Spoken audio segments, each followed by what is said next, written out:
મિત્રો, સૂકી કાળી દ્રાક્ષ ખાવાના 2 અદ્ભુત ફાયદા આજે તમે જાણી લો, જે તમે ક્યારેય નહીં જાણતા હોય. આયુર્વેદમાં સૂકી કાળી દ્રાક્ષને મુનક્કા કહેવામાં આવે છે અને તેને લેવાથી આ 2 અદ્ભુત ફાયદા થાય છે. નંબર 1, જેમને પેશાબમાં બળતરા થતી હોય, પેશાબ ગરમ ઉતરતો હોય, પેશાબ પીળો આવતો હોય કે કોઠાની ગરમી હોય, તેમણે 8 થી 10 નંગ સૂકી કાળી દ્રાક્ષ લેવી. સાથે જ અડધી ચમચી વરિયાળી અને 1 ચમચી સાકર લેવી. આ બધી જ વસ્તુઓને 1 કપ પાણીમાં રાત્રે પલાળી દેવી. સવારે આ બધી જ વસ્તુઓ નરણા કોઠે ચાવી જવી અને તેના ઉપર પલાળેલું પાણી પી જવું.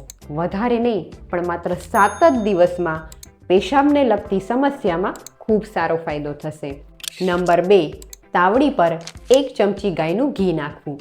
ઘી ગરમ થાય ત્યારે તેમાં 15 થી 20 નંગ કાળી દ્રાક્ષ નાખવી. દ્રાક્ષ ફૂલાય એટલે ગેસ બંધ કરી દેવો અને ત્યાર પછી તે કાળી દ્રાક્ષ પર થોડું સિંધાલુણ મીઠું છાંટવું.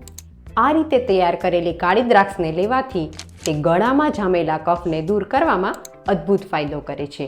અને એટલું જ નહીં, પણ જો તમને સૂકી ઉધરસની સમસ્યા રહેતી હોય તો આ કાળી દ્રાક્ષને ચૂસવાથી ખૂબ સારો ફાયદો થાય છે. પણ હા, જેમને ડાયાબિટીસ રહેતો હોય કે કફનો કોઠો હોય તેમણે કાળી દ્રાક્ષનો ઉપયોગ ન કરવો જોઈએ.